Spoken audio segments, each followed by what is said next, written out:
Hello everyone, welcome to China Talk. Development is always a very important keyword for China.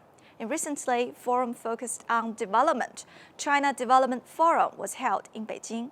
The forum has attracted representatives from more than 80 multinational corporations, scholars, as well as delegates from international organizations to attend. So how do they view China's economy and Chinese market in 2025? And how should these multinational corporations deal with the rising trend of trade protectionism and anti-globalization? In order to find out the answers, we have an exclusive interview with Nobel Laureate, Professor Christopher Pissarides, to share his insights with us. Professor Pissarides, it is a great pleasure to have this conversation with you. We know that recently China has implemented more proactive fiscal policies to boost economic growth and give more confidence to consumers and investors. So how would you expect China's economic development in 2025? Well, the Chinese economy in 2025, it should improve compared with last year. I became a lot more optimistic now that I've heard what the Chinese government is doing from Premier Li Chang and the ministers. The fiscal policy action they are taking is very good to help out local authorities with their debts, to help the property market recover, and to help also individual households to increase their consumption, because the next phase of Chinese economic growth will have to be based on domestic consumption, not on exports. It's just not a choice nowadays, not only because of the geopolitical situation, but also because it's reached maturity in terms of trading products. Now, that's policy which is going to give a positive boost to the economy, and which I heard about at the China Development Forum this year, and it was explained very clearly and with a lot of transparency about what's going on, which I think was very good.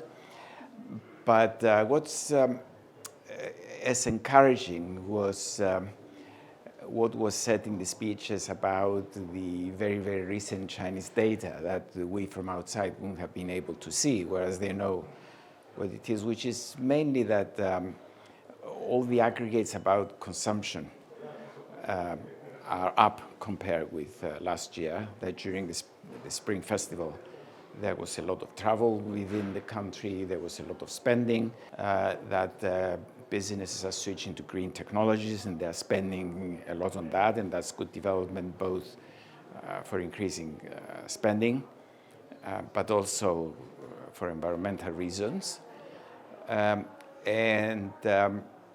The new technology clusters have increased to such an extent that is number one in the world, and the government plans to encourage R&D and new technology adoption even more. With the new technologies being discovered now, related to AI mainly and robotization of manufacturing, it's absolutely essential that China moves in that direction, but it is moving in a very, very big way in that direction. So overall, I am optimistic. The thing that I think they need to pay more attention here, which they might as well be doing, but nothing was said about it, was how do you get the workers to transition to this new green high-tech world, because now a lot of them are still working in agriculture, unproductive agriculture. They're still working with manufacturing old technologies, and they have to adjust to the new technologies, move out into the service sector. I think one of the ministers emphasized this morning that moving to the service sectors would increase productivity as well, which is absolutely right. But how do you make this move? It's not that easy to get a worker from the land into high-tech services like finance or business services, or from the existing old-fashioned manufacturing either into high-tech manufacturing or into services. It needs some initiative, some effort. I would have loved to hear more about that. You are expert in labor economics. So with the rapid development of artificial intelligence, how would you expect its influence on the job market in the future? AI is going to have a big influence on the job market, but not of the kind that you hear all the time, that is going to take jobs away. AI is changing jobs, taking away some tasks that workers were doing, maybe some jobs as well, but it's creating other jobs. So just like there is a challenge on how to move workers from agriculture and low-skill manufacturing to higher-skill activities, there is another challenge, which is how do you move workers from other types of technology and also low-skill manufacture and so on into jobs that now will be using AI.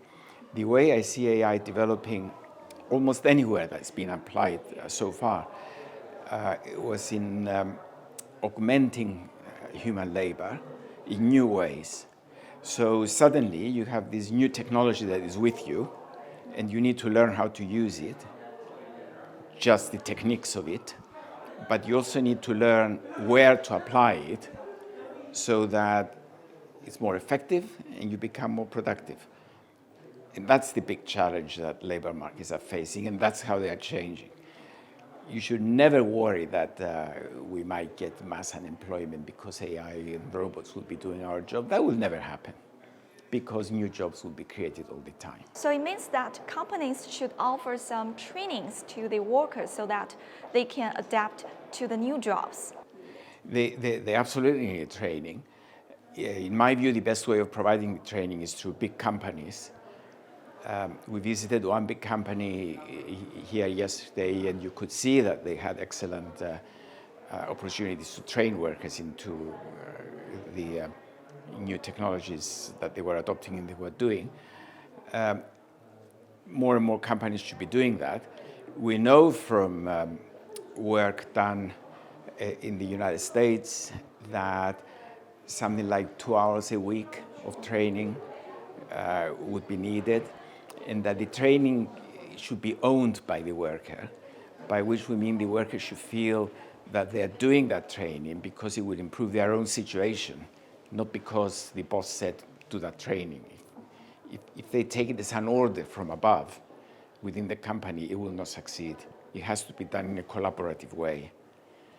And that's something that I've been emphasizing more and more recently in my work. That's what I've been working on, in fact, mainly, how to improve the collaboration between senior management and workers so as to improve the well-being of workers at the same time as improving their skill for the new technology.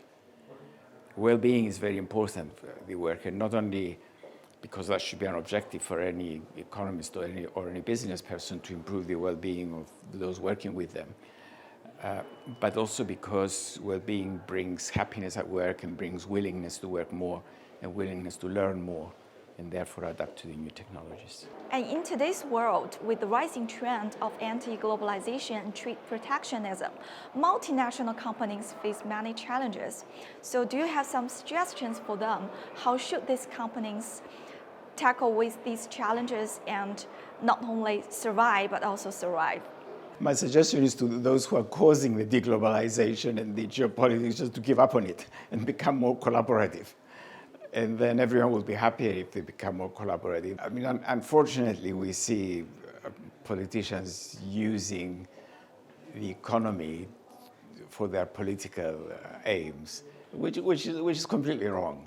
You know, I mean, do things for the economy that are good for companies and workers and productivity and well-being and standard of living and all that. Pursue your politics somewhere else. But unfortunately, they don't do it. Now, you say my advice for multinationals, they know better than me. If there is uncertainty about geopolitics and where free trade is going and how difficult or or how complicated it would be if they establish somewhere else. They're obviously cautious. I cannot tell them as the economists, no, go and invest. It's good for it would be good for the economy. They say, well, I have a company to look after, you know. So the main thing is to get the policy right. And then multinationals, which they have to adapt in the environment that they're operating with.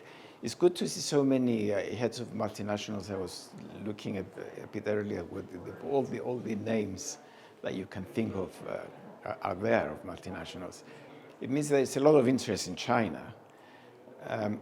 Chinese delegates here are saying the right things about the treatment of multinationals in China, but of course, you know, as they say, one swallow doesn't bring spring. You need to see a lot together, you know, and you need to see better collaboration internationally for them to feel completely comfortable.